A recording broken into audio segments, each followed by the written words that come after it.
Podcasting between Leeds and London, Interesting Podcast is your indispensable guide to the more interesting things in life.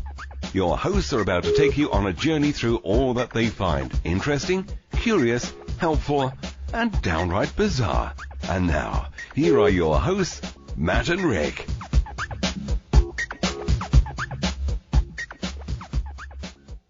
Hello and welcome back. This is now Series 2 of Interesting Podcast, back by popular demand.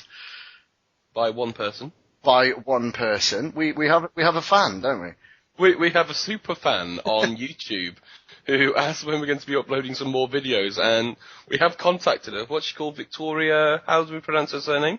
Wisco, I think, but I'm sure she can enlighten us. Yeah, hopefully we have emailed her to try and get her onto the podcast, because it's been a while. How long has it been? It's been about 2 or 3 months, hasn't it, since the last podcast now? Well, we recorded 6 episodes, and we got a lot of content into those 6 episodes. We went on a journey, and I think where we ended up... Sounds like expat. Well, we intended we'd end up when we started, you know.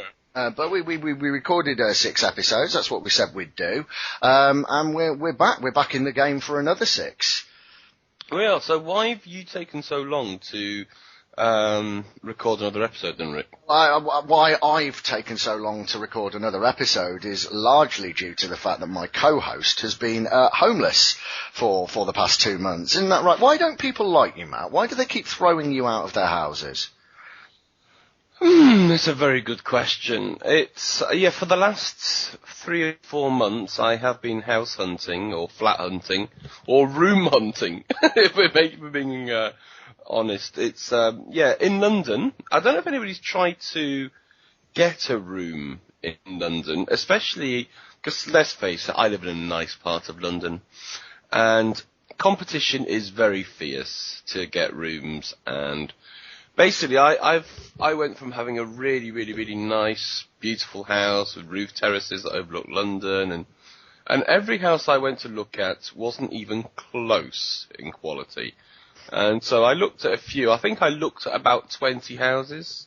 Mm-hmm. And I went to one house, and I was looking round, and there was 18 people looking round all at once. Mm-hmm. I went in, I was like, is this a strange party for, like, the socially inept? It was a very bizarre... So let's look at the fact here. In London, people have rooms in their houses, and obviously to continue the income stream, they would want to fill them as quickly as possible.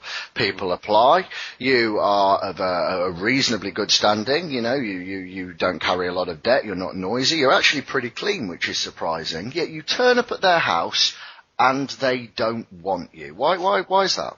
I don't carry any debt. I come with, I come bringing joy and peace to the world. And a steam cleaner as well. You own a steam cleaner. I do. That's currently somewhere else at the moment, but I do need to bring that into the equation. I think, genuinely, the place I now live with 2 girls, and they happened to mention that they liked cake. And so I sent them a text message saying, I'm very interested in taking the room. There will be cake. My name's Paul Hollywood. I don't know if you've seen The Great British Bake Off, but basically that's me. No, I haven't. I don't have a TV. And I have now... This is the ridiculous thing about it. Where I am now sitting and recording this podcast to our millions of viewers... we've got a viewer. I'm now next door to where I used to live at the beginning of the year. It's just ridiculous. But yeah, I have moved back in, so I'm now back in central Muswell Hill. Yep. In a mansion house. All fan mail should be addressed to opposite Sainsbury's, Muswell Hill, near the cinema. If you just put Matt Interesting Podcast London, I'm sure I'll get So I am now in my new house, and I did some DIY yesterday. Have you ever seen that stuff that you put up at the window? You do, like, double-sided tape, and then you put plastic on it, and then you hair dry it, and it shrinks and goes hard. Have you ever seen that? No. It's brilliant, right? We put it up last night, because I live in this old, like, mansion house thing, and the windows are these big sash windows, and they're very, very drafty. And so I bought this kit off Amazon for about 12 quid. And it's really good. So if you've got drafty windows, this is turning into a DIY home show, but if you've got drafty windows, check out this double glazing kit. It's about £12. I'll put the link in the show notes, and it's great. You heard it here first. Is there anything more interesting than that? We don't have a kettle. Don't have a kettle. We don't have a kettle. Sounds primitive in Muswell Hill. Even in Leeds, we've got two things: kettles and inside toilets. So yeah, no, it's all good. It's all good. So yeah, I'm now back on the hill, and living it large. So yeah, but in our time off, I have been growing something. Well, this is it. For the benefit of our listeners, and they really are listeners, not viewers. We record this over video recording over Skype, and I'm looking at this interesting experimentation that seems to have sprouted on your face, and wonder what on earth you're thinking of. We all have hobbies, Rick. You are referring to my manly, sexual, amazing goatee beard. If ever you cooked a gravy or a stock in a pan and it became stuck, you could use that to clean it, such is its Brillo pad-like appearance. Rick, you're assuming that I might own pots and pans, and you would be wrong. So you own no pots, no pans, you live in a place without a kettle, and now you've been driven to the extent that you're experimenting with facial hair growth. You do realise this instantly pulls you out of the dating game, don't you? Have you ever seen Fight Club? Yeah, so, no, yeah. And there's some tiles coming off and say, no, it's great.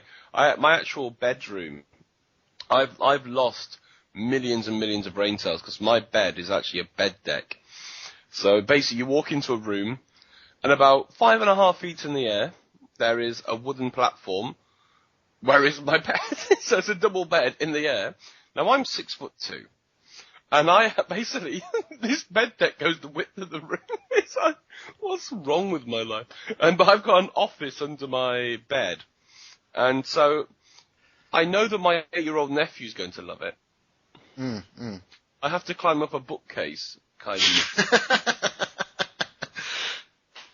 So you live in a house without any pots or pans and a kettle, and you sleep suspended in the air, and your access to your bed is up a bookcase. What went wrong? What happened to put you in this position? Some girl came back to university and needed my room in my beautiful house with a roof terrace that overlook. Anyway, I'm over that now. I'm over it. I'm in my house. It's all cool. I'm in central Muswell Hill, thank God. I look like Gary Glitter, which I don't look like Gary Glitter. You do look like Gary Glitter. But mentioning Gary Glitter and his friend, who I believe is from Leeds and has been in the papers a lot recently, Jimmy Savile. Ah, yes, good old rich Uncle James. Yes. Jimmy Savile's an interesting one, isn't he? I mean, the thing I have with Jimmy Savile is, firstly, is anybody actually surprised? Because he was always a little bit weird. But the second thing is, why is it only come to light now? And you hear girls saying things like, yes, they didn't think they could say anything due to his immense wealth and power. I'm sorry, we're talking Jimmy bloody Savile here. We're not talking Tony Montana. This isn't the mafia. You see, this all happened years ago, so I don't know why it's all coming to light, this happened many, many years ago. He's been dead for a while, so why is everyone talking about it now then?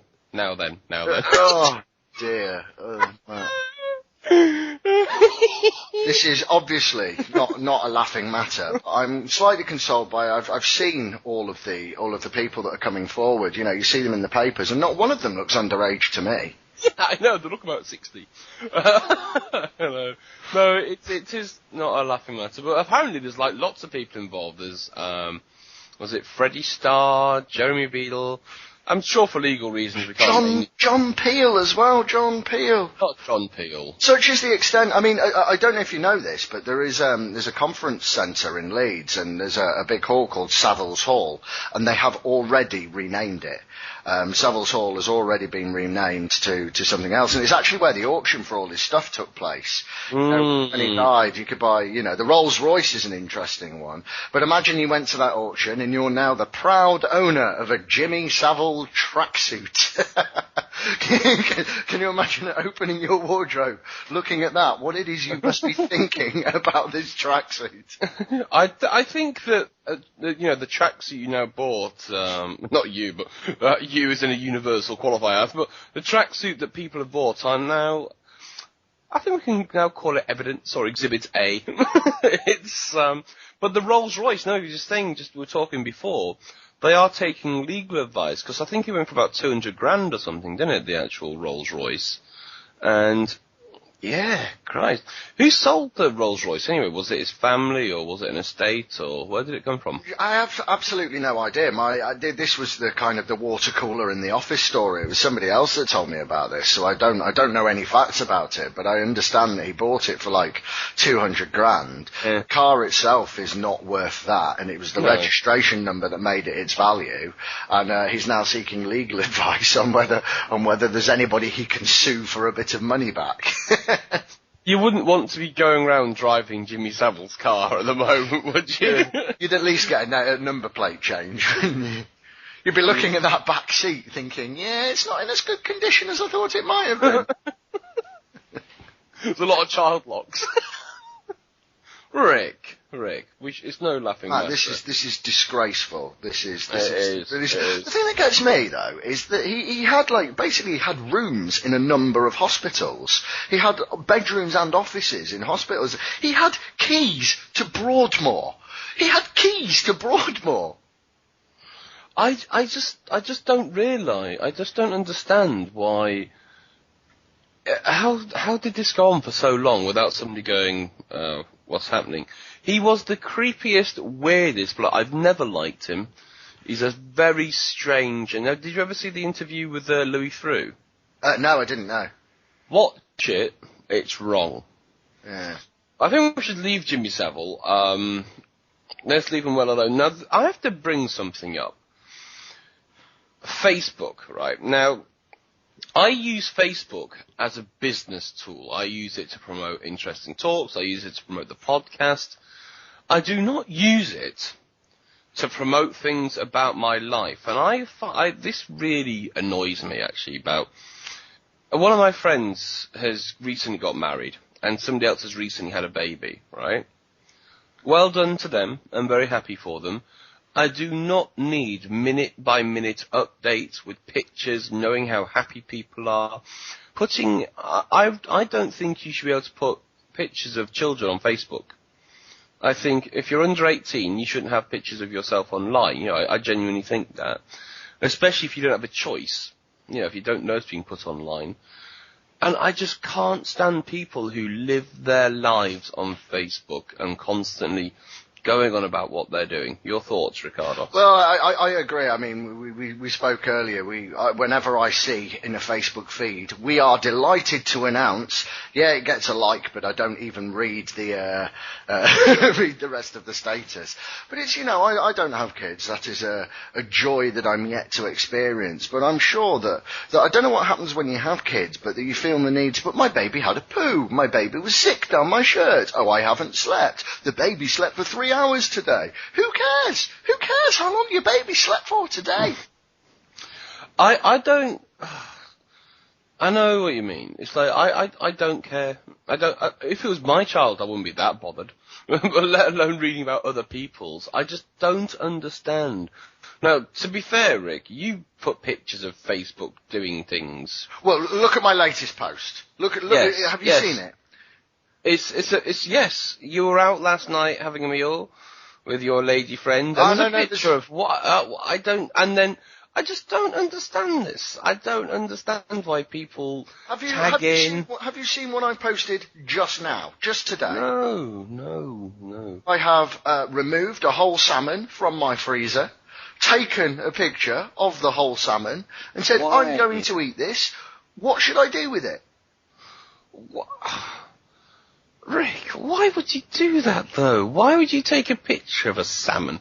Well, because, I can fillet a salmon and I can make certain things with it. I can make a pate, or I can make some Thai fish cakes, or I could just cook it as normal salmon. But, amongst my 5 or 6 Facebook friends, there might be some people that have got some really good ideas with that salmon. And why not? Why wouldn't I use a tool available to me to get some interesting and new ideas on how to cook salmon? I don't understand. And this on Facebook, why do people always take pictures of food? I know, but I've just signed up to a great app that's called Food Spotting. And what this is, there are plenty of places available, and TripAdvisor's a really good one, where you can get reviews of restaurants and people write about the toilets and the service and things they like.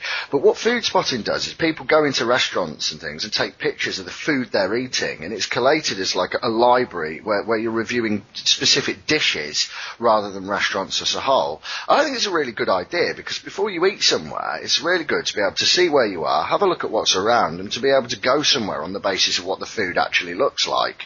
So, can you just type in a certain dish and it'll bring up those restaurants in that area that serve that dish? Because I don't think it's widely used by UK people at the moment, because certainly in Leeds, and it might be very different in London, but the selection, the images are limited. But yeah, when you post, like for example, I uploaded what I ate yesterday. I had a pulled pork with slaw and fries and mac and cheese, and I uploaded a picture, and you say what it is, and when you upload kind of 5 or 6 types of the same dish, you become an expert in either dishes or types of meals, and you go through the ranks depending on what you post, so you can become an expert in bloody pasta or something like that. And it seems like a really good idea, and I do use it to have a look at some of the restaurants around me and see what the kind of food they're serving is. Like I've seen that they do there's a restaurant in Leeds called Olive Tree. It's a Greek restaurant I've never been to, but I've seen a picture of what I think is swordfish, and it looks amazing. So that I would go there on the basis of that. Yeah, I suppose that's quite an interesting way of doing so. I like to go for the surprise of things though as well. Yeah, and that's also good, but you can have some bad surprises, can't you? That's true. I have had some bad surprises. I think going back to Facebook, I mean, I will post mundane things about my life. I'll post things that I've eaten. I'll post places that I am. I'll tell people what I'm doing, because people don't have to read them. And you can always defriend me or remove my posts from I unsubscribe from a lot of people on Facebook on the basis that they just talk about crap. Well, I have 4 Facebook pet hates. Oh, what are they? One is the Farmville thing. Somebody invited you to play on Farmville. Oh, bugger off. I don't want to play Farmville. Never What's play Farmville? You get like a virtual farm. Oh, so when you look after a farm? Yeah, that's right. Right, okay. I can't even contemplate that as being a real thing. But The other one are God-related posts. I think we've all got somebody in our feed that posts. Has God got a Facebook? Well, you'd think so, wouldn't you? Being kind of. Do you reckon he's got a fan page? He must have a fan page. Let me have a look. Because that would be quite good. The other ones I really hate. Did you have sickly people in your Facebook feed? People that never seem to be well. Oh, today was such a terrible day. I've got a bit of a cold coming down, and I had to lift a box, and the dog has shat in the living room, and life's so terrible. Yeah, I know. I'm a therapist, so I know people like that anyway. Right, God Wants to Know You app, messages from God's daily message app. But God does have his own page. Yeah, excellent. He's got 7.25 million members, which, to be fair, for God, it's quite low. Bearing in mind that more than half of the United States of America believe in creationism. They don't believe in the Big Bang or all the science or all the evidence that we've got spanning millions of years. They believe that God created Adam and Eve. Talking about that, have you seen that program called Conspiracy Roadtrip? No, I haven't. Sounds like a map program. It's great. Basically, Conspiracy Roadtrip it's a guy, a comedian, Andrew somebody, and I saw it before. Basically, what he does, he takes 5 or 6 devout Christian, there's like Muslim, Christian, there's like a few faiths, and basically people who believe in creationism, intelligent design. So they think that the world is, 5,000 years old and life came from Adam and Eve, and basically he just takes them to visit scientists and zoologists, and yeah, it's quite interesting. They did one also about 9/11, about people who really believe that 9/11 was a conspiracy. And so what he does, he takes these people, and it is a series. I'll see if I can actually find the guy, what he's called. And Andrew Maxwell, he's called. And basically he took these people on to go visit demolition experts, to go do... And the idea is not to kind of embarrass people, but it's to show them you don't have to believe what you've been told to believe, and instead look at evidence as opposed to just sort of belief. And it's a really interesting program. It's on BBC Three. It's not very well known, and I've seen this guy, Andrew Maxwell. I've seen him around near where I live actually quite a few times, and I saw him do comedy at the King's Head just a few months ago. Really, really, very, very intelligent guy. He's an Irish dude. You'll see him, he's been on like Nevermind the Buzzcocks a lot and stuff like that. Really, really worth watching. So it's called Conspiracy Roadtrip, and I'm just looking, you can actually watch it on YouTube as well. It's well worth watching. Kind of related. Do you remember? I think it was in September actually that Channel 4 had a documentary that I think was called "The Untold Story of Islam" or something like that. And it was done by a historian, Tom Holland, I think it was. And in it, I think all he tried to argue is that actually the kind of the historical basis underpinning some of Islam might not be as set in stone as some people believe.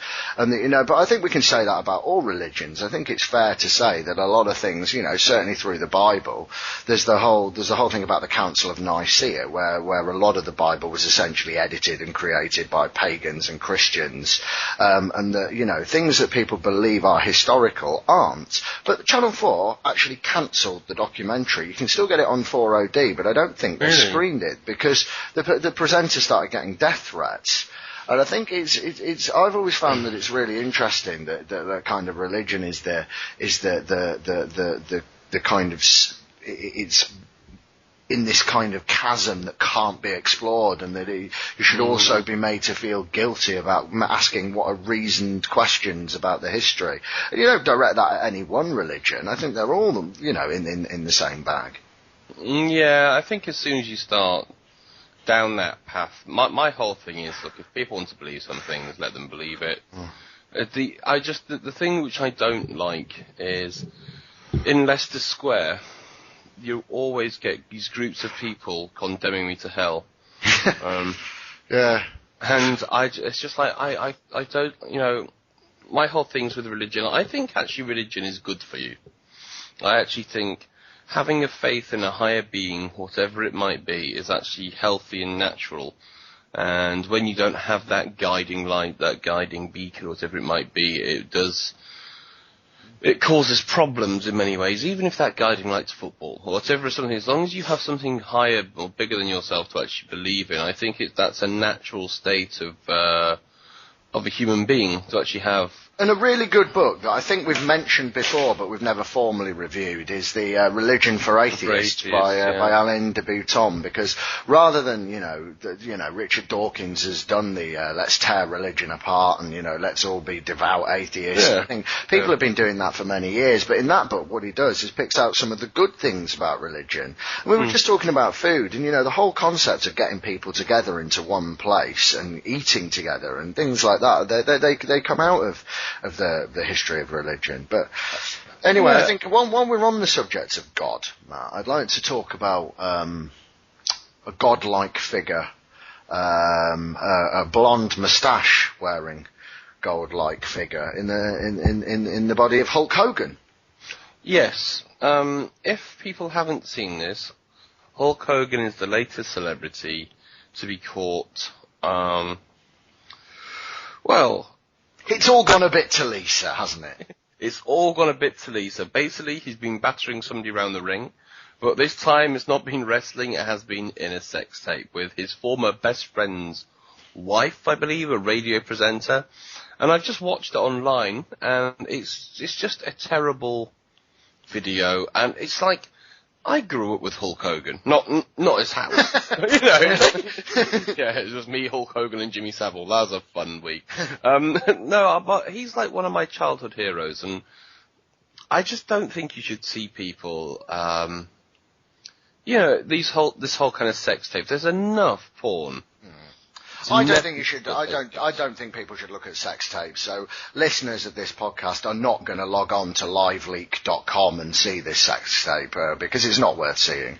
If they did want to see it, liveleak.com does have the sex tape. Yeah, but they wouldn't want to log on to liveleak.com. Wouldn't want to see it. The sex tape, would they? I definitely won't put the link in the show notes. Definitely don't do that. Shouldn't log on and watch this and see Hulk Hogan complaining that he's just eaten. And now he's having sex. It's actually quite nasty. Yeah. But you can't see anything. Basically, it looks like it's done in like night vision. Oh, it's just rubbish. The best sex tape was Kim Kardashian. That was actually alright. Right. That's worth watching over all the sex tapes. And again, I don't know. Do you want to introduce this to a regular feature of Interesting Podcast? Matt's Sex Tape Roundup? No, because that then implies that it's then me in the sex tapes, and I'm. It could be a roundup, just a review session. I mean, I must admit, I don't watch a lot of sex tapes, but you seem to be a connoisseur of the sex tapes. I'm not a connoisseur of sex tapes. I just like to keep what's going on in the celebrity world of gossip. Anyway, to something more serious, but I think we can move away from our tanned, blonde-haired lover to you've had, surprisingly, a rant. And you've been contacting the managers. Well, okay, what happened? We're referring to Barclays Ping It. Now, Ping It is supposed to be an app that you download to your phone, and it's a way of being able to send money easily to people using their phone number. And you just basically, you go into the app, you put in somebody's phone number, you put the amount, and send it across. Whoa. How on earth does that work? Well, I mean, the technology's already there. We can do this with PayPal. We can do it with people that have got email addresses. Just send money to anybody that's got an email address. But I think the idea is, sometimes... You have to have a Ping It account? You have to have a Ping It account, but you don't have to be a Barclays customer. Right, okay. So you download the app and you register and you link it to your bank account and you put some money in, and then and you can also request payments as well. So if me and you went for a curry and we'd used our taste card and the bill was £19 or whatever it was when you were down Brick Lane, and you'd paid and I needed to pay you my half, I could just very easily whip out my phone, send it to you, you click the link and the money goes into your account, done. And it's supposed to be... I miss cash. Carry on. It's supposed to be a very quick and easy way of transferring money. So anyway, I downloaded the app and I tried to register, and it kept throwing me out because it didn't like my address. I eventually got it to register my address, and then it says at the end, right, because you're not a Barclays customer, you need to go into a Barclays branch and present some ID. So it asked me to take in my driving licence. So, visit 1 branch in Leeds. I walk in with my driving licence, and despite the app saying, take your driving licence, the first branch visit said, I'm sorry, we can't accept the driving licence as an ID. You're going to need to come back with your passport.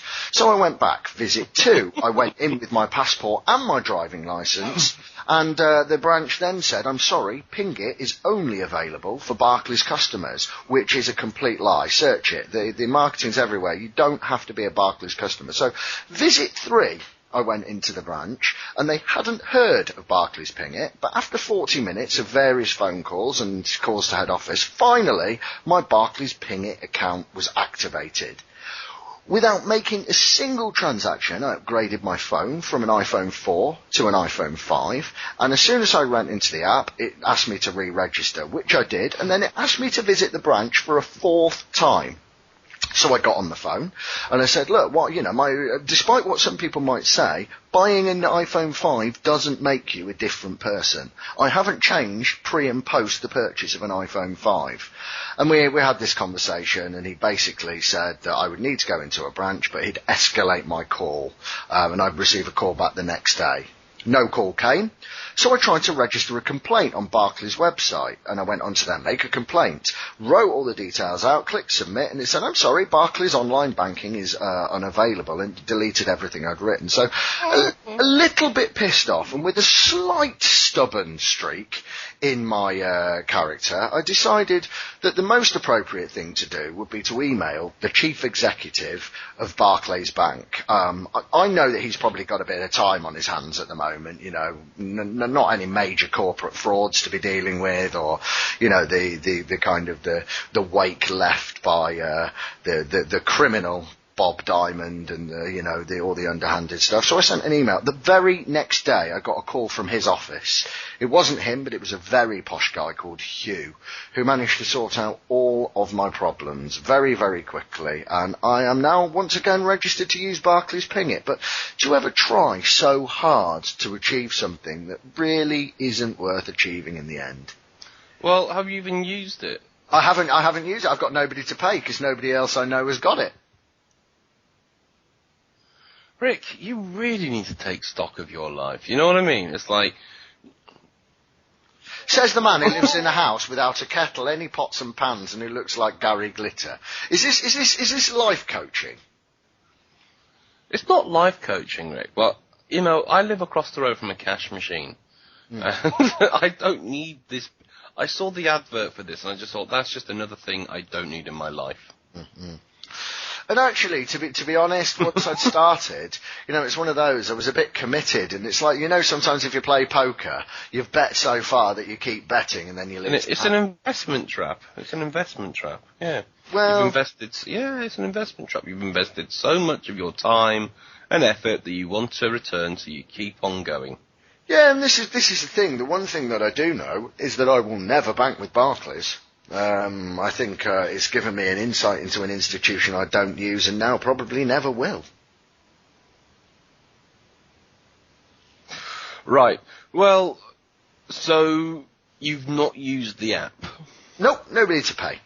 I tried to use the app. I booked a hotel for a party I'm going to in November, and I tried to pay somebody, but it was at that stage I realised that when I got my new phone, it didn't work. So, yeah, nobody to pay. I went for a massage yesterday by a woman who I can only describe as being larger than me. She was a very big woman who spoke little to no English. Mm-hmm. And usually the place where I go to get massages is like a Thai massage place. They climb 24-hour sauna, solarium kind of place. Well, when it's like 5 in the morning, you think I could really do with a shower, but not at my house. Yeah. Or I could do with a sauna. Sauna, yeah. Sauna. No, it's a very nice place that I go to. And it's a Thai massage place, so they're always climbing on you and, pulling you and doing things which probably shouldn't be done to your body. Well, this woman was so big that wasn't really a possibility because she would have killed you.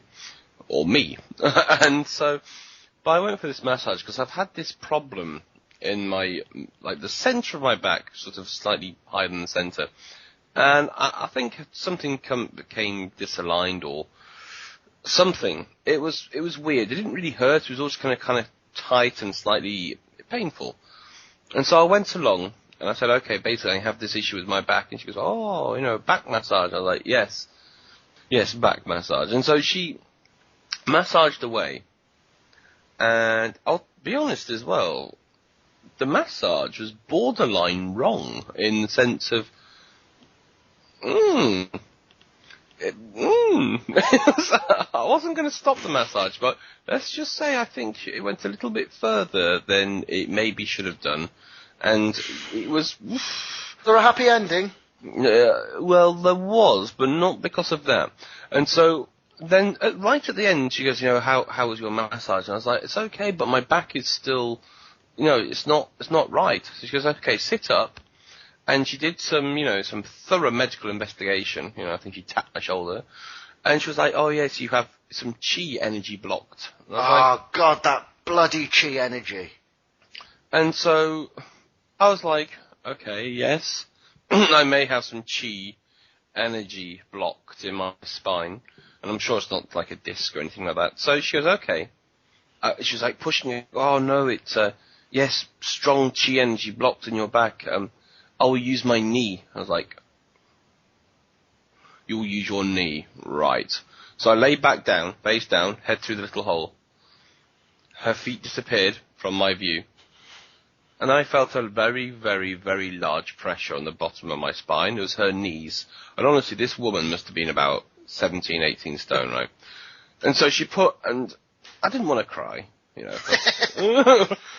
but it did hurt, and she started off, so she put her knees, and when she did that, I think that my stomach went, and then she moved up about a few inches, and I could feel the pressure building in my spine, and then it got to basically where, you know, the back of your rib cage, where it's all kind of delicate and shit. She kneeled right in the centre, and there was a very large crack and jolt, and I thought that my spine may have snapped. And she was like, release chi! She was very happy that she'd released the chi. And then she sort of, and I couldn't, and I tell you what though, I do bang on about alternative health being bullshit, but when she released that chi, when I say chi, it was probably a disc on it, it's much better. Is it like when you go to the dentist and they take a tooth out that you can get it in a little pot to take home? Did you get the chi? Oh, no. No, you can't own chi. And so it's something, it's a universal energy flow, don't you know? And so... Well, no, I do know. I don't know if you play Scrabble or Words with Friends, but QI is a perfectly acceptable two-letter word that is an alternative spelling for chi. Wins me loads of points on Words with Friends, and you can add an S on it as well. QIS. Cheese. So my back's much better. And I think that one of the reasons why my back is so bad is because most of my time I'm in my room, I'm having to bend down a little bit, so I'm not banging my head, which I then bang my head, so... I mean, I think the fact that you've got some trapped chi might be partially related to the fact that you have to climb up a bookcase to get into your aerially suspended bed. No, it's not aerial, well, I suppose it is.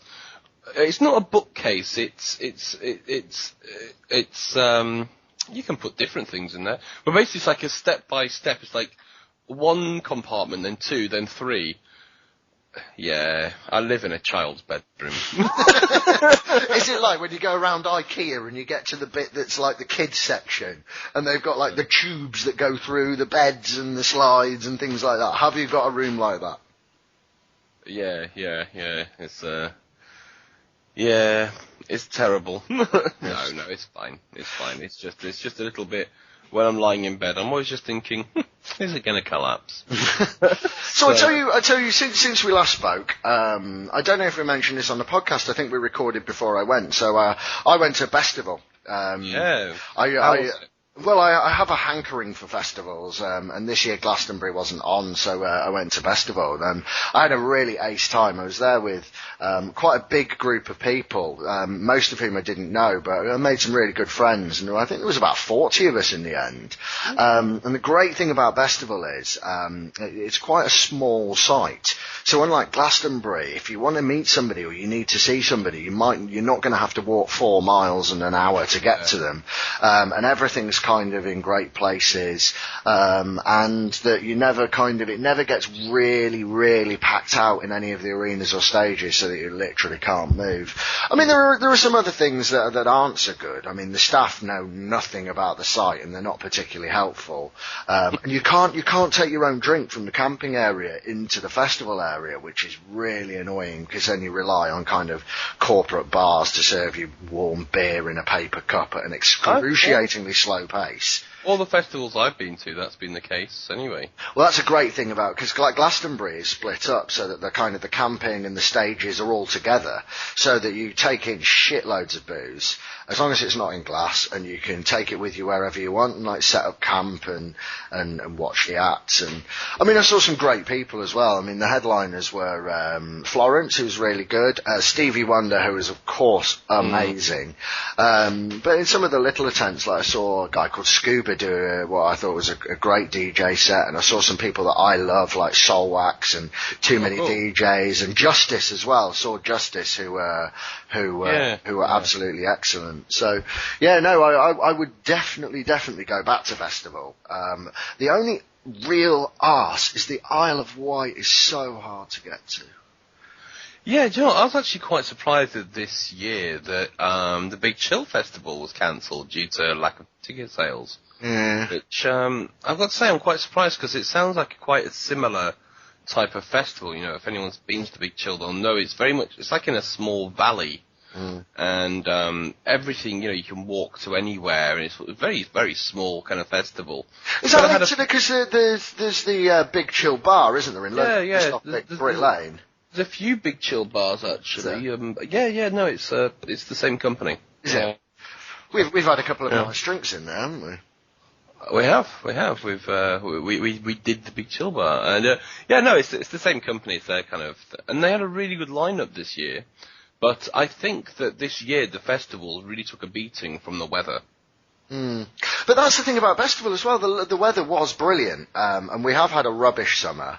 But then the Glastonbury I went to in 2011 was rainy as you'd like. I mean, it was so muddy that bin lorries were getting stuck, and you know, it was a real logistical nightmare. But it was still awesome, even though it was, you know, pissing it down all the time. So I found myself last week actually trying to get Glastonbury tickets. You must be very excited because it wasn't on this year, so you must be really excited that you're getting tickets for next year, yeah? Absolutely, really excited, and bearing in mind that people that know me know that essentially that few days in June has now become my life, and I want this here now. Without it, your life is pointless. Regardless of the legality of this, were I to die tragically in the next few weeks, I would want somebody to smuggle in some of my ashes and scatter them at the Stone Circle at sunrise. I would want somebody to do that. It is a heavenly place. So, you must be so happy about going there. So exciting. And we were working in teams as well. There were kind of 10, 15 of us, all got each other's numbers, ready to register on the site. We all logged on. I had my Google browser set up. I had 10 pages. I got an auto-refresh plugin set there, ready to go to refresh all the pages. And you get a booking page. And what I realised is the bastards at See Tickets, and I do mean that, had made a little bit of an error. In that, I know I'm not a computer geek, I know nothing about computers, but apparently there were two servers, and that when you were first trying, the server that you were directed to did not have any tickets for sale. So people that knew things about computers were able to go into their host files, amend their DNS settings, and get a straight link into the booking page. And apparently, I think about 20 minutes passed and they'd sold 60,000, which is more than half of the tickets, before See Tickets realised this error and amended it so that the page that all of the legitimate buyers were using worked. And then, I read this for retrospectively, I got a booking page, I typed in all of the details, and it went absolutely nowhere, because they'd set a time limit on the page, so it expired after 60 seconds. 60 seconds to enter your card details, 8 people's booking numbers and postcodes, and accept the terms and conditions. And if you didn't do it in that time, it threw you out, which was most annoying. So basically, I have no Glastonbury tickets. This makes me very depressed. If anybody out there is listening and has Glastonbury tickets, you can donate them to Rick. Simply email him at rick@interestingpodcast.com. I very much doubt they will. Well, I don't think they will, and coupled with the fact that I don't know if you know anything about Glastonbury tickets, but you have to register beforehand, and they have your photo on. So basically, if anybody that's going to Glastonbury is a very attractive, athletic, but slightly chubby-faced, with a receding hairline, northern white male, I would gladly take those tickets off your hands. Well, you know, it's now out there, isn't it? It's now out in the world, so we'll see what that's. I've got loads. I was just burning them the other day. I was just using them as like door wedges and just using them as toilet paper. I had loads of tickets. Do you think if because of its worldwide appeal, there's a way that we could get interesting podcasts, some kind of journalist tickets? Some press passes. And press passes would be awesome.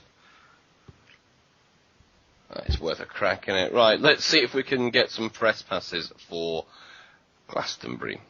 But just to talk about our worldwide appeal, we are downloaded in something like 37 countries or something I was reading the other day. Is that right? And, we've got people listening in Japan, Iceland, America, Canada, France, London, England, Ireland, Scotland. Yeah, no, we're downloaded all over the world. If you're listening all over the world, which I presume you must be, email in. Let me know where you are, or let us know where you are. Email me at Matt or Rick at interestingpodcast.com.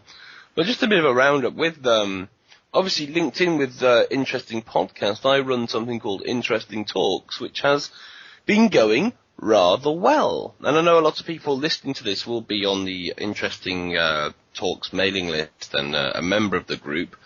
And the group is growing. We have now gone past 1,800 members, so it is getting bigger and bigger every day. And with the next 4 events, we actually have 8 events booked in. I believe 4 of them are sold out completely. We have Rational Intuition next week and Negotiation Skills. That's on Monday and Tuesday. They're both sold out with big waiting lists. A Body Language one the week after, and again, that's sold out as well. Then one about self-hypnosis, that's sold out. Then we have, this is going to be interesting, Nadine Horn. We should get her on the show, actually. 7 Steps to Living an Adventurous Life. And basically, she's somebody who does these crazy type of adventures all around the world. She'll go on a bike, she'll cycle for like a long time, and I mean longer than half an hour. I mean like days. Really? Yeah, no. She does like thousands of miles on a bike, which, you know, she should really buy a car. But yeah, she travels.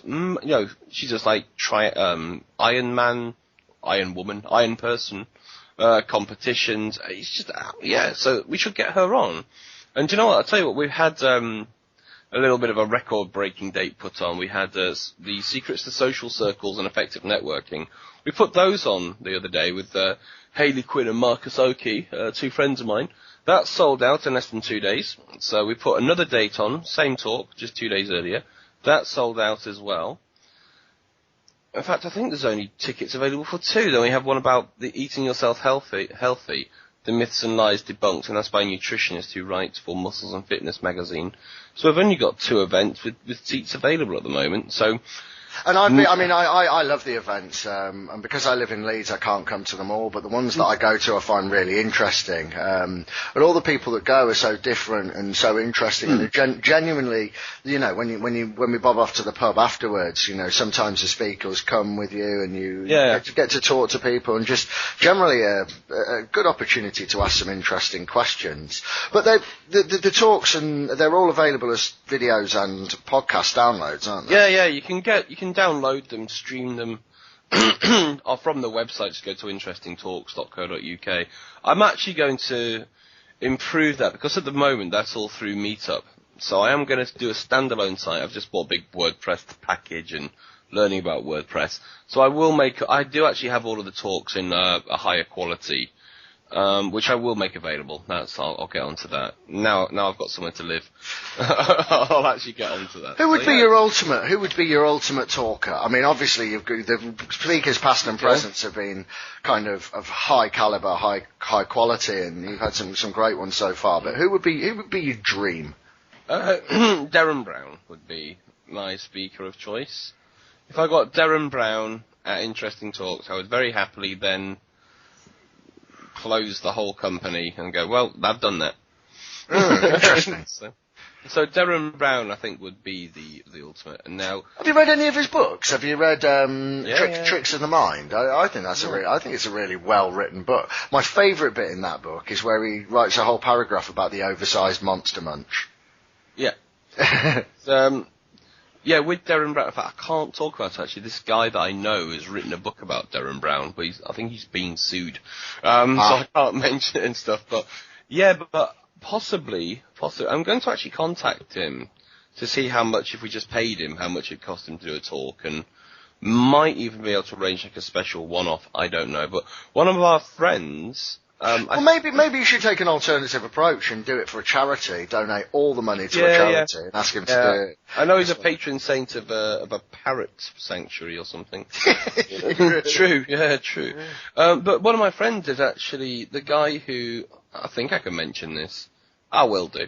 Who does the filming for interesting talks? A guy called Dan. He's actually just taken part in something called Derren Brown Investigates, which is a series with obviously Derren Brown.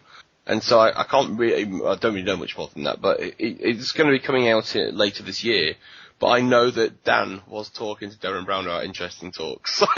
You never know what can come from it. It would be great though, because I know that your friends live near him, don't they, in London? Well, I believe so. I mean, I won't say where it is, but I believe that they pass him from time to time.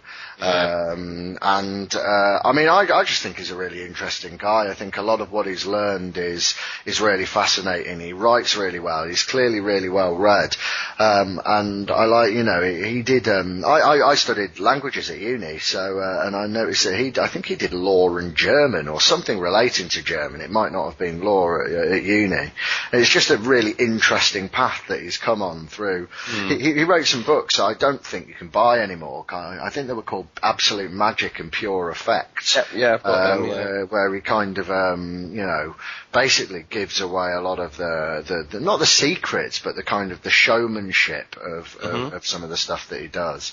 But I think it'd be hard pushed to be impressed by what he does, regardless of whether it's magic or or anything else. I think what people forget that he is a magician. And he is a magician first and foremost, and not a psychologist, but a magician. But I think we can finish off by talking about our last thing today, which is I'm going to be running a course in London. I haven't got all the content sorted out yet. I'm doing this as we go. But it's what some people have heard about this, some people won't have done. But it's a hypnotic phenomena and called synesthesia. And I know that you hadn't heard about this.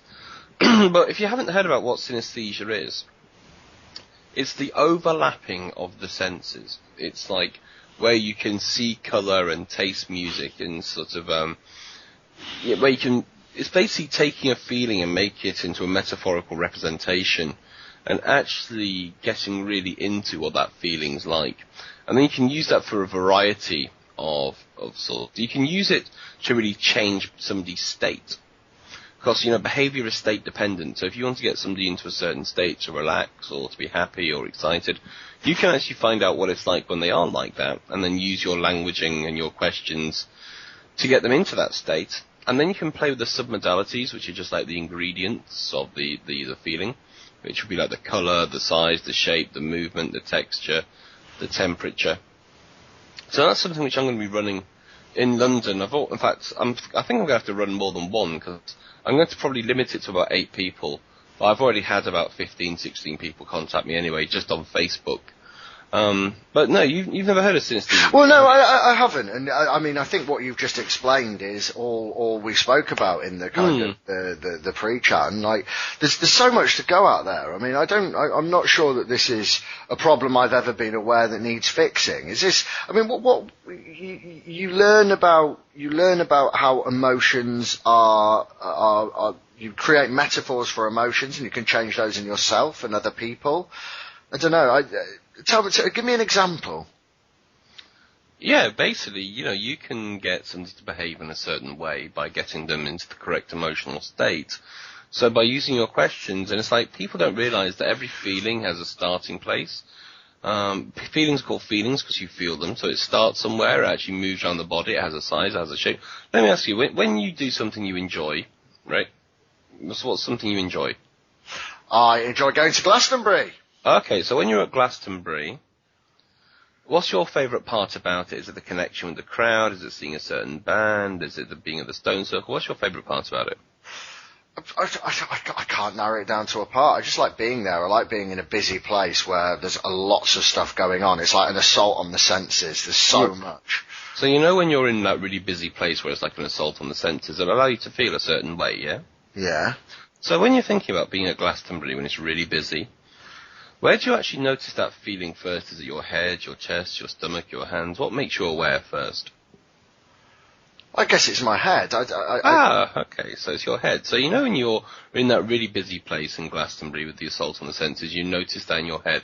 What then begins to happen to that feeling? Does it go down? Does it radiate? Does it go through your body? What begins to happen? Well, does it change? I don't know. It's just a state, isn't it? Happiness. It's a state of party, really. So this state of happiness that starts in your head. Do you also notice in your body this feeling? I guess so. I guess I'm more energetic. I guess I'm more fidgety. I guess I'm more kind of. So this feeling that starts in your head does go down into your body as well, then, yeah? I suppose that's true to say. So you know this feeling, this state of happiness. What type of feeling is it? Does it feel like smooth? Is it like electrical? Is it bubbly? What kind of feeling is this state of happiness? Wow.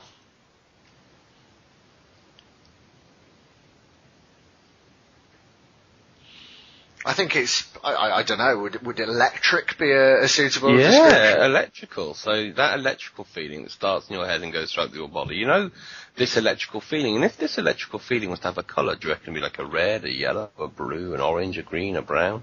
What kind of colour do you reckon this would be? I don't think it would be a single colour. I think it would just be vivid. Vivid? When you say vivid, what do you mean by vivid? Really sharp and clear. Sharp and clear. And this sharp and clear like what?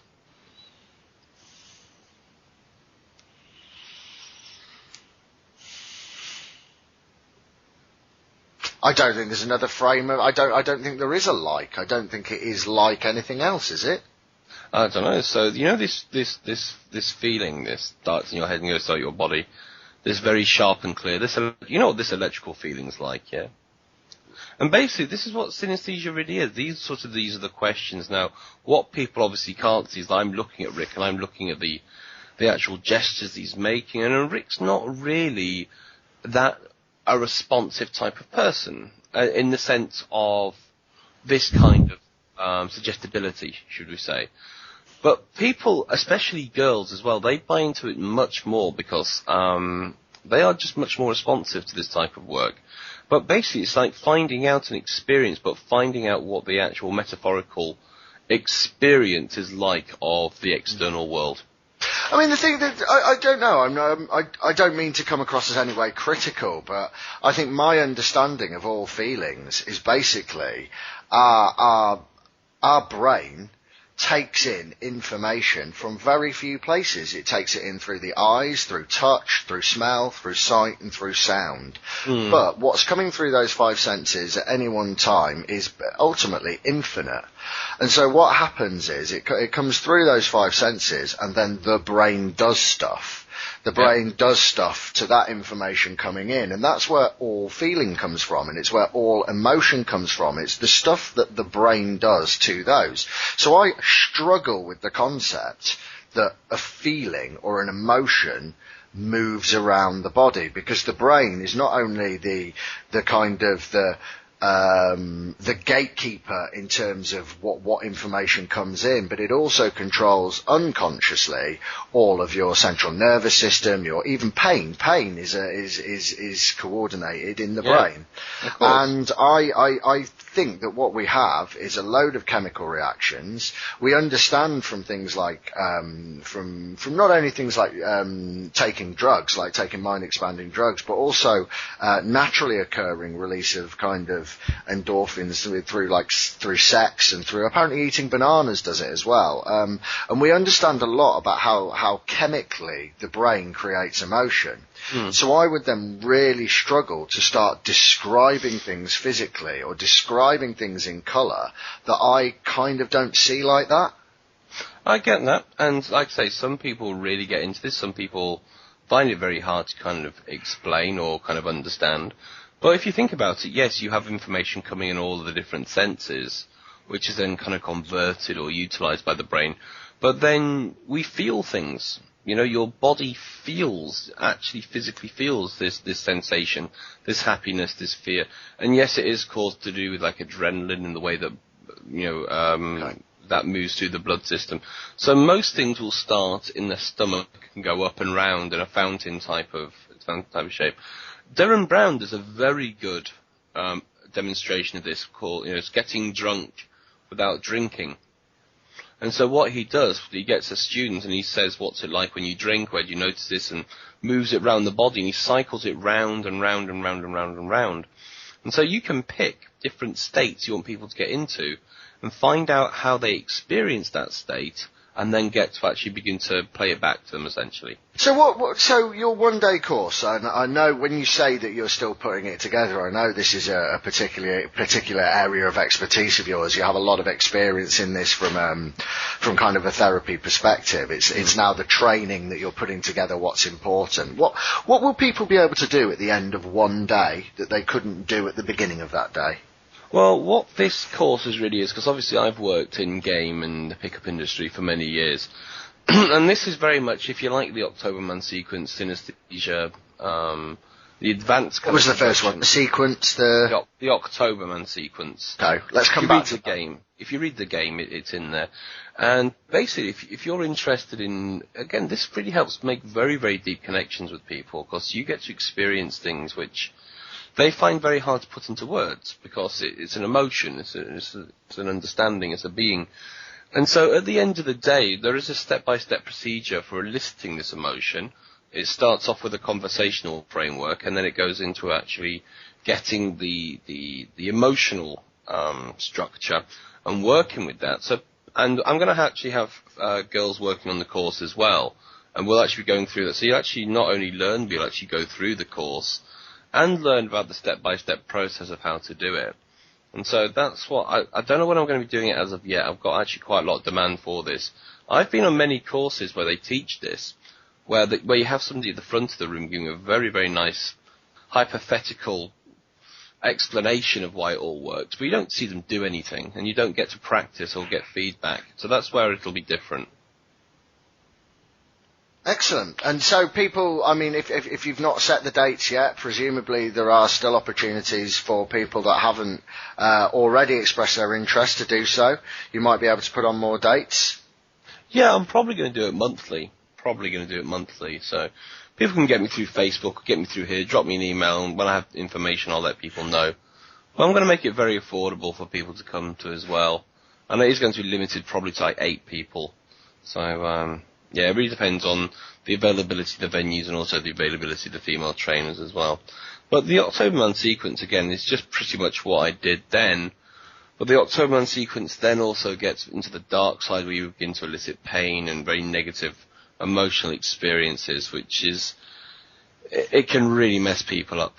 So when it comes to like hypnosis and influence, if you don't know what you're doing, I suggest to not do it. Because you can really, if you elicit something, a trauma, and you don't know how to work with that, it's something you don't want to do. It really is. And obviously people with integrity would only ever use it for positive outcomes. That's the whole thing that I do. Everything that I do is about creating and maximizing pleasure and pleasure states rather than eliciting negative issues. Anyway, I believe we're going to have to begin to bring our episode 1, season 2 to a finale. Well, this is going to be, I imagine, a longer than average podcast. We normally would try to limit it to under 40 minutes. Know what it's like listening to podcasts. If you've got this far, I don't know if you've listened all the way through or whether you've had to do it in 2 or 3 stages. I do like the journey that we've come through with no particular structure. Just some notes. But as we said earlier on, we'd be really interested to hear what you think, really interested for suggestions. We're really easily wound up, so that if you've got an opinion or something that we need to discuss, we will gladly talk on any subject as if we were experts, when really we're not. Really not experts on anything, but we like to pretend that we are. Absolutely. So we will take up legal cases. But you can get us. We do have a Facebook page where you can get us, which is interesting. Facebook.com/interesting Podcast, or is it Interesting Pod on Facebook? It's interesting. Type in Interesting Podcast and you'll find it. It's Interesting Podcast. The Twitter is hashtag Interesting Pod or @InterestingPod. The YouTube channel is youtube.com/Interesting Pod. And you can get all the downloads from iTunes, just search for Interesting Podcast, or contact me at Matt, M-A-T-T, at interestingpodcast.com. Me, Rick, at interestingpodcast.com. And you can check out the website, interestingpodcast.interestingpod.com. And we would ask, please, do share the pages, do share the podcast, do send it to people. If you haven't enjoyed it, send it to people you don't like to listen to. We don't mind, we'll take any viewer, any listener. Cool, I'll see you all in the near future anyway. So that's good night from me. Good night. It's good night. It's not been that long. It's feels like it. And it's goodbye from me. I think we've stolen somebody's catchphrase there. Yeah. Legal issues. Thanks for listening to Interesting Podcast with Matt and Rick. Obviously, any views expressed herein are those of the hosts and no one else. If you like what you just heard, please share the website www.interestingpodcast.com with your friends, family and colleagues. You can subscribe, listen to the archive podcasts and get in touch. Do you have something interesting to say? We'd love to hear from you. Get in touch. Tweet us at InterestingPod and like our Interesting Podcast Facebook page. Until next time.